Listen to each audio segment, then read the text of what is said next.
항상 옛날부터 제삿날이 되면 제사상에 생선이 올라가기도 합니다. 그 제수용 생선에 담긴 뜻이 있다고 합니다. 돔이라고 하죠. 참돔은 참으로 도와달라고 해서 차례상에다 올린다고 합니다. 민어는 밀어달라고 해서 올리고, 복어는 복달라고 해서 올리고, 또 북어는 힘과 용기를 좀 북돋아달라고 올립니다. 방어는 애군 좀 방어해달라고 올리고, 조기는 복 좀 조기에 빨리 달라고 올린다고 하는 그런 이야기입니다. 우리나라 사람들이 복을 좋아하니까 아마 누가 그런 말을 꾸며낸 것 같습니다. 유대 랍비들이 그 백성들에게 제사장의 축복에 관해서 가르쳐주는 말이 있습니다. 당신은 행여 이 초라한 제사장이 나에게 무슨 축복을 베풀 수 있겠는가라는 말을 하지 마라. 왜냐하면 당신에게 복을 주시는 이는 이 제사장이 아니라 이 제사장을 통해서 말씀하시는 거룩하신 하나님이기 때문이다. 매 주일마다 예배 순서에 따라 마지막 시간에 목회자들이 축도를 합니다. 축복 기도라고 말하고 또 줄여서 축도라고 말하기도 합니다. 대부분 한국교회에서는 그 축복 기도를 고린도 후서 13장 13절의 말씀을 근거로 해서 이야기를 합니다. 주 예수 그리스도의 은혜와 하나님의 사랑과 성령의 교통하심이 너희 무리와 함께 있을지어다. 이거는 사실은 바울이 고린도 교회 편지를 쓰면서 편지의 제일 마지막에 그럼 이만 안녕히 계십시오. 우리처럼 편지의 말미에 쓰는 인사말입니다. 근데 그 인사말을 가지고 우리 한국교회에서는 목회자들이 이것을 가지고 축복 기도를 합니다. 이게 바로 신약시대의 축복 기도였다고 하면, 그러나 축복 기도의 원조는 오늘 구약시대 때 본문에 나오는 이 축복 기도입니다. 오늘 이 본문의 축복 기도를 우리는 제사장의 축복 기도라고 말하기도 하고, 그때 제사장이 아론이었기 때문에 아론의 축복 기도라 그렇게 말하기도 합니다. 저도 가끔 예배가 끝날 때쯤 되면 제가 아론의 축복, 제사장의 축복을 가지고 여러분들에게 축복 기도를 합니다. 그러면 어떤 사람들은 이상하다? 왜 목사님은 다른 목사님처럼 저런 축복 기도를 안 하고 이런 축복 기도를 할까? 의아하게 생각하시는 분들도 계실 겁니다. 심지어는 저희 집에서 제일 반대하는 사람이 하나 있습니다. 저희 집사람이 제발 그 축복 기도를 하지 말아달라고 그럽니다. 왜 그러냐면 교회 처음 나오시는 분들도 계신데 평상시 그분들이 늘 귀에 있던 축복 기도를 안 하고 제가 이런 기도를 하면 원래 이 교회 이상한 교회 아니야? 이렇게 생각할 수도 있다라고 이야기를 하면서 저에게 보통 목사님들이 하는 축복 기도를 하면 어떠냐? 그렇게 이야기를 합니다. 그러면 제가 뭐라고 대답을 할까요? 당신이 목회하십시오. 제가 그렇게 이야기를 합니다. 오늘 이 하나님의 축복이 선지자 모세를 통해서 제사장에게 전달이 됩니다. 먼저 하나님께서는 제사장들의 축복 기도를 통해서 약속하신 그 축복의 내용도 중요하지만 오늘 본문에서 계속해서 반복적으로 강조하는 게 있는데 그게 뭐냐면 여호와는 원하며 원하시며 원하노라. 원한다는 이야기를 계속 반복적으로 합니다. 이 원한다라고 하는 말의 히브리어 문법으로는 좀 우리의 문법하고는 또 영어 문법하고는 없는 문법이 하나 있습니다. 미완료 동사라고 표현합니다. 이 동사의 의미는 히브리에서 많이 사용하는데 이것은 무슨 뜻이냐면 하나님께서 옛날에도 원하셨고 옛날에도 지켜주시길 원했고 지금도 지켜주시고 앞으로도 지켜주실 것을 원한다고 하는 과거, 현재, 미래의 내용을 통째로 포함고 있는 그런 그런 내용입니다.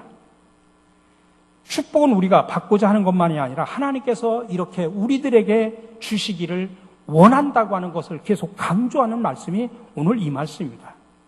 이렇게 하나님은 제사장들에게 그렇게 축복하기를 원하시는 그런 하나님의 마음을 가지고 축복하라 그렇게 말씀하십니다.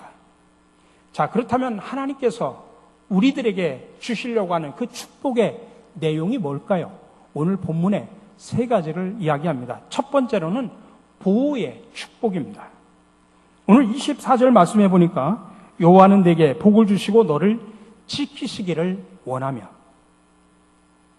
랍비 시몬 벤 요아이라고 하는 분이 계신데 그분의 제자 중에 하나가 먼 외국에 나가서 열심히 일을 해가지고 큰 돈을 벌어서 부자가 되어서 돌아왔습니다. 그러자 다른 제자들이 부러워하기도 하고 질투하기도 했습니다. 랍비는 제자들의 마음을 알았습니다. 그래서 랍비는 제자들을 다 모이라고 해서 어느 골짜기로 데리고 갔습니다. 그리고 그 골짜기에서 하나님 앞에 간절히 두 손을 들고 기도합니다. 골짜기여, 골짜기여, 금화로 가득 차 흘러넘치라. 그렇게 기도가 끝나자마자 갑자기 골짜기에 막 금화가 잔뜩 쌓여 있는 겁니다. 랍비는 제자들에게 그렇게 말했습니다. 돈이 탐나는 사람은 지금 갖고 싶은 대로 가지고 가거라. 그러나 지금 이 돈을 가지고 가는 사람은 하나님께서 지켜주시지 않으실 것이다. 그러자 제자들은 아무도 그 자리에 그 말을 가지려 움직이려는 사람이 없었던 것입니다. 그 말은 무슨 뜻이냐면 돈을 벌어도 내가 엄청난 부자라고 할지라도 여호와께서 지켜주시지 않으면 아무것도 아니라는 사실을 깨달았기 때문인 것입니다. 여러분, 먼저 우리는 하나님이 저와 여러분들의 필요를 따라 풍성한 복을 베푸시기를 원하는 복의 근원자이심을 믿으시기 바랍니다. 오늘 지킨다라고 표현을 합니다만 이 말의 원래 의미는 이 둘레 가시로 울타리를 쳐준다는 뜻입니다. 우리가 옛날에 닭들을 키울 때 막 울타리를 치는 것처럼 또 귀한 것들을 키울 때 울타리만 아니라 또 귀한 거는 막 가시로 울타리를 둘리죠. 다른 대적이 넘어오지 못하도록 막아준다고 하는 그런 강한 표현이 여기에 담겨져 있는 겁니다. 하나님은 우리를 원수마귀로 그렇게 지켜주시겠다는 이야기입니다. 원수마귀는 우는 사자처럼 다니면서 삼킬 자를 찾고 있다고 성경에서 말하고 있습니다. 그래서 하나님께서 우리에게 그렇게 가시울타리를 쳐서 우리를 지켜주시지 않으면 우리는 마귀의 밥이 될 수밖에 없습니다. 사탄은 끊임없이 수단 방법을 가리지 않고 우리를 집어 삼키려고 하기 때문에 그렇습니다.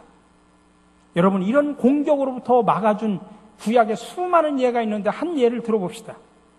다니엘과 그의 세 친구는 우상 앞에 절을 하라고 하는 그 왕의 명령을 거역합니다. 그들은 하나님 외에 다른 신들에게 절대로 절을 할 수 없다고 하는 믿음의 사람들이었습니다. 그런데 사탄은 그들의 정적들을 통해서 왕에게 고소를 하게 되고 결국 그들은 풀무불 속에 들어가게 됩니다. 그런데 하나님은 어떻게 하십니까? 그 풀무불 속에서도 다니엘의 세 친구를 울타리 쳐서 하나님께서 지켜주시고 보호를 해주십니다. 그런 것처럼 하나님은 지금도 살아계셔서 저와 여러분들을 천사를 통해서 지켜주시는 줄로 믿으시기 바랍니다. 때로는 성령의 능력을 통해서 우리를 보호하시고 지켜주심을 여러분 믿으시기 바랍니다. 하나님은 광야에 이스라엘 백성들을 지켜주셨습니다. 낮에는 구름기둥으로 장렬하는 태양으로부터 지켜주셨고 밤에는 불기둥으로 사막의 추위로부터 지켜주셨습니다. 마찬가지로 지금도 성령께서 우리와 함께 하시며 우리에게 울타리를 쳐서 보호하시고 지켜주심을 믿으시기 바랍니다. 하나님 우리를 악한 세력으로부터 보호하실 뿐만 아니라 가난과 재앙과 각종 질병과 전쟁으로부터 보호하십니다. 앞으로 죽음의 땅 광야를 행진해야 하고 사나운 이방 세력과 맞부딪혀야 하는 이스라엘 백성들에게는 이 하나님의 절대적인 보호와 돌보심이 필요했던 것입니다. 마찬가지로 하나님의 나라를 바라보면서 광야 같은 이 세상을 행진해가는 저와 여러분들도 하나님의 절대적인 보호가 필요합니다. 하나님의 보호 없이는 우리는 한시도 견딜 수 없고 쓰러질 수밖에 없는 연약한 존재들이기 때문입니다. 시편의 말씀처럼 하나님은 지금도 졸지도 주무시지도 않고 눈동자같이 우리를 지켜주십니다. 하나님 우리 주변에 가시로 울타리를 쳐주셔서 우리를 지켜주신다는 이 사실을 여러분들 꼭 명심하시기 바랍니다. 그러므로 우리도 이웃들에게 축복을 할 때 하나님이 너를 지켜주시기를 원한다라고 하는 그런 축복의 기도를 또 축복의 말을 우리는 할 수 있어야 됩니다. 하나님께서 당신의 가정을 지켜주십니다. 여호와께서 당신의 직장을 지키시길 원합니다. 여호와께서 당신의 사업을 지켜주시길 원합니다. 이런 축복의 말을 나눌 수 있는 저와 여러분들이 되시기 바랍니다. 우리가 한번 연습을 해봅시다. 우리 이 시간 옆 사람에게 축복의 말을 합시다. 하나님은 당신을 보호하시기를 원하십니다. 축복의 말을 전합시다. 하나님께서 주시고자 하는 두 번째 복은 바로 은혜의 축복입니다. 오늘 25절 보니까 여호와는 그의 얼굴로 내게 비추사 은혜 베푸시기를 원하며, 성경에서 말하는 이 얼굴이라고 하는 것은 하나님의 인격, 능력, 사랑, 지혜 이런 것들을 말합니다. 그래서 구약의 표현 가운데 하나님께서 얼굴을 가린다라고 하는 말은 어떤 의미냐면 저주한다, 심판한다 그런 의미를 담고 있습니다. 고난 중에 있던 욥이 이런 부르짖음을 갖습니다. 하루아침에 모든 것을 다 잃어버렸죠. 또 친구들이 와서 위로한답시고 와가지고 속을 뒤집어 놓는 이야기만 합니다. 그때 욥이 하나님을 향해서 그런 표현을 합니다. 주께서 어찌하여 얼굴을 가리시고 나를 주의 원수로 여기시나이까? 왜 하나님께서 나로 얼굴을 가리십니까? 그래서 왜 나에게 이런 고난과 어려움을 겪게 하십니까? 그런 기도입니다. 여러분, 사랑하는 사람이 나를 바라볼 때 따스함을 느낄 수 있죠. 그러나 사람의 얼굴을 확 돌려버리면 차갑고 정말 냉정합니다. 내가 늘 마음을 주던 사람이 얼굴을 외면할 때 오는 그 고통을 여러분 느껴보셨습니까? 그래서 부부가 싸우면 서로 외면합니다. 서로 얼굴을 안 보려고 합니다. 집에 들어와도 못 본 척합니다. 그때 썰렁함이라고 하는 것은 겨울의 추위보다도 더 춥지 않습니까? 고통스럽지 않습니까? 그렇다면 하나님께서 우리를 외면하신다고 하면, 사람도 외면하면 그런데 하나님께서 얼굴을 돌려서 우리를 외면한다면 어떠시겠습니까? 이것을 안 다윗은 자기가 밧세바를 범한 범죄를 한 후에 하나님께 이렇게 호소를 합니다. 시편 51편에 보니까 주의 얼굴을 내 죄에서 돌이키시고 내 모든 죄악을 지워 주소서. 하나님이여 내 속에 정한 마음을 창조하시고 내 안에 정직한 영을 새롭게 하소서. 나를 주 앞에서 쫓아내지 마시며 주의 성령을 내게서 거두지 마소서. 뭐라고 지금 다윗이 호소하냐면 주님의 따스한 얼굴을 내게 비춰주시고 내 안에 새로운 영을 허락해 주십시오. 물론 내가 범죄한 건 압니다. 근데 그 범죄한 것 때문에 하나님이 얼굴을 가리시면, 얼굴을 돌리시면 나는 죄인으로 어떻게 살아갑니까? 하면서 그 따스한 얼굴을 돌려서 나를 비춰달라고 이야기를 하는 겁니다. 주님이 얼굴을 돌리시면 나는 도저히 살 수가 없습니다. 그런 고백을 하고 있는 겁니다. 여기서 다윗은 하나님의 얼굴이 자신에게서 돌아설까봐 무척이나 불안해합니다. 그러므로 하나님께서 그 얼굴을 비추시고 은혜를 베풀어 달라고 하는 그 이야기는 엄청난 축복의 이야기입니다. 여러분, 하나님께서 우리를 향해 얼굴을 돌리시고 진노하시고 화를 내신다면 우리에게는 무슨 소망이 있겠습니까? 그러나 하나님께서 얼굴을 우리를 향해 돌리시고 환한 빛을 비추어 주시겠다는 것, 이게 그래서 엄청난 은혜입니다.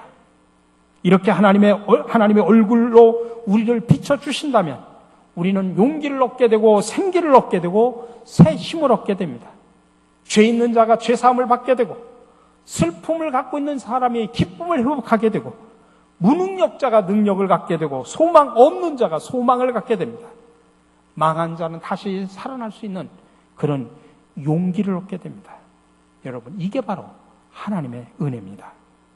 하나님께서 항상 여러분을 향하여 얼굴을 돌리시는 것이 아니라 얼굴을 비춰주셔서 이런 은혜와 재미를 맛보며 살아가는 여러분들이 되시기를 간절히 바랍니다. 그런 의미에서 우리도 옆 사람들에게 이런 은혜 축복의 말씀을 전합시다. 하나님은 얼굴을 비추시어 은혜 주시기를 원합니다. 같이 인사 나누겠습니다. 우리 사랑하는 성도 여러분, 지금 겪는 일에 하나님의 은혜의 통로가 되시기를 간절히 바랍니다. 하나님의 은혜가 임하면 놀라운 일이 일어나게 됩니다. 그러니 여러분 힘을 내시기 바랍니다. 지금 겪는 일에 하나님의 은혜가 임하시기를 간절히 바랍니다. 마지막으로 하나님께서 우리에게 주고자 하는 복은 평강의 복입니다. 26절에서 말합니다. 여호와는 그 얼굴을 내게로 향하여 드사 평강 주시기를 원하노라. 여호수아 리프맨이라고 하는 사람이 쓴 소설 가운데 마음의 평안이라고 하는 책이 있습니다.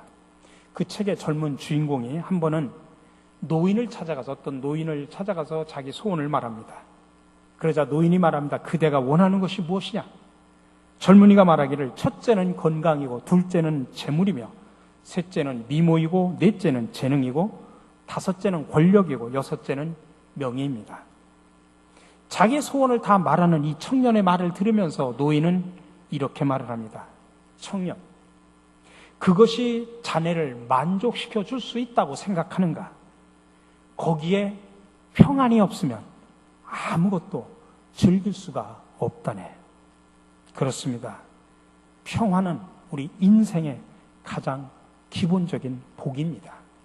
성경에서는 평화라고 평화, 평안, 화평, 모화해 모든 것이 같은 단어입니다. 그럼 우리가 마음의 평안이 없으면 여러분 그건 행복한 것이 아닙니다. 내가 마음이 평안하지 않은데 돈을 가지고 있은들 무슨 소용이 있습니까? 내가 마음이 평안하지 않은데 내가 높은 자리에 있는들 그게 무슨 소용이 있겠습니까? 근데 여러분들 이런 마음의 평안과 평화 어디서 얻을 수 있을까요? 물질에서 얻습니까? 아니면 사람으로부터 얻습니까? 아닙니다. 우리의 평안은 오직 평안의 근원이신 하나님께로부터 온다는 사실을 믿으시기 바랍니다. 가끔 어떤 분들이 그런 이야기를 합니다.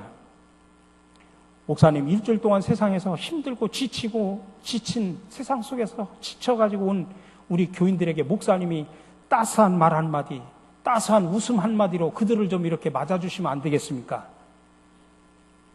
여러분, 제가 따스한 말 한마디로, 따스한 웃음 한마디로 제가 여러분들을 따스하게 한번 안아줌으로 인해서 여러분이 진정으로 마음의 평안을 얻는다고 하면 제가 수도 없이 수만 번 하겠습니다. 그러나 여러분 진정한 마음의 평안은 목사의 말에서 나오는 게 아닙니다. 목사가 미소를 짓고 목사가 여러분들을 아는 채 준다고 마음의 평안이 오는 게 아닙니다. 진정한 마음의 평안은 하나님의 말씀, 오늘 예배를 통해서 만나시는 그 하나님, 살아계신 하나님을 통해서 온다는 사실을 믿으시기 바랍니다. 그러니까 오늘 와서 목사 만나서 심어드리려고 하지 마시고 오늘 이 예배를 참석해서 살아계신 하나님을 가슴으로 만나시고 그 하나님께서 주시는 능력을 또 하나님께서 주시는 평안을 힘입고 세상으로 나가시기 바랍니다. 그게 변함없는 진정하고 온전한 평안임을 믿으시기 바랍니다. 그러니 예수님께서 요한복음 14장에서 말씀하셨습니다. 평안을 너희에게 끼치노니 곧 나의 평안을 너희에게 주노라. 내가 너희에게 주는 것은 세상에 주는 것 같지 아니하리라. 너희는 마음에 근심도 말고 두려워하지도 말라. 이처럼 평안은 하나님이 주시는 겁니다. 오직 하나님에게만 있는 겁니다. 이 평안의 복이 여러분 속에 흘러 넘치시기를 주님의 이름으로 간절히 축원합니다. 우리 옆 사람에게 또 이 평안의 복을 나눠줍시다. 하나님은 당신에게 평강 주시기를 원하십니다.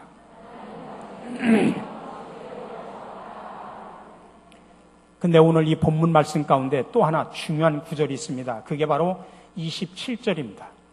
그들은 이같이 내 이름으로 이스라엘 자손에게 축복할지니 내가 그들에게 복을 주리라. 우리가 하나님의 이름으로 하나님의 자녀들에게, 성도들에게 우리가 축복을 하면 우리가 빈 그 복이 다시 나에게 돌아온다, 이 소리예요. 그 대표적인 얘기가 창세기 12장 3절에 나옵니다. 하나님께서 아브라함을 부르시고 아브라함에게 복을 주시면서 3절에서 뭐라고 이야기했냐면 너를 축복하는 자에게는 내가 복을 주고 너를 저주하는 자에게는 내가 저주를 내리라. 땅의 모든 백성이 너로 말미암아 복을 얻을 것이다.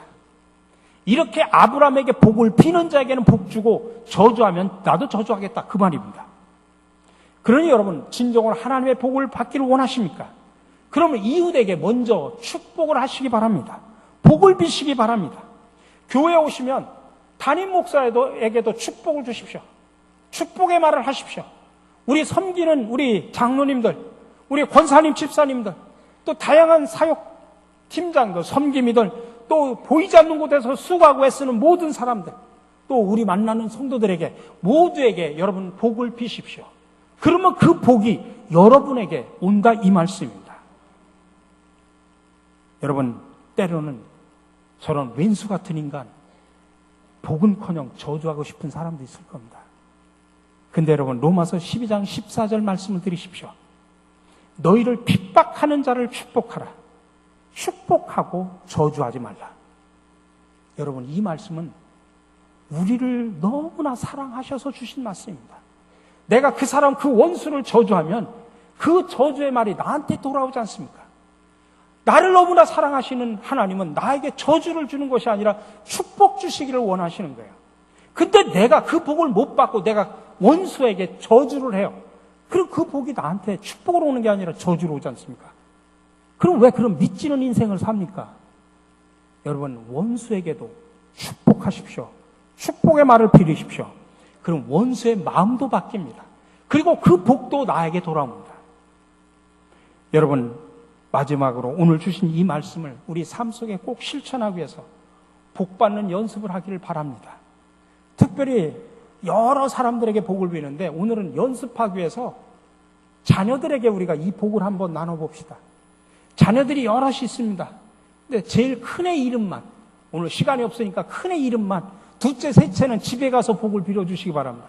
큰애 이름만 딱 해가지고 큰애 이름만 대면서 이 시간 한번 축복을 빌어봅시다. 제가 000 쳐놓은 데에다가 자기 자식 큰애 이름을 딱 소리질러 불러가면서 나머지를 복을 계속 부르면서 하는 겁니다. 연습하는 겁니다. 시작. 여호와는 복을 주시고 지키시기를 원하며 여호와는 그의 얼굴을 비추사 은혜 베푸시기를 원하며 여호와는 그 얼굴을 향하여 드사 평강 주시기를 원하니라.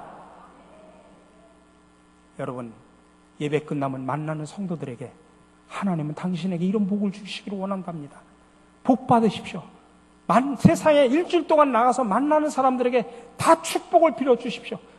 그들이 안 받으면 그 복이 나한테 다시 돌아와요. 믿지는 장사 아닙니다.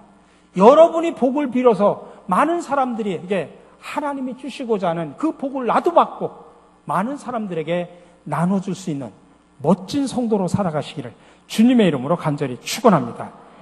우리에게 풍성한 축복을 주시기를 원하신 하나님, 참으로 감사와 찬양과 영광을 돌립니다. 오늘 이 자리에 나온 우리 모두에게 보호와 은혜와 평강의 축복을 주시옵소서. 그리고 받은 축복 이웃에게 나누며 살게 하여 주시옵소서. 복의 근원이 되시는 예수 그리스도의 이름으로 기도드립니다. 아멘.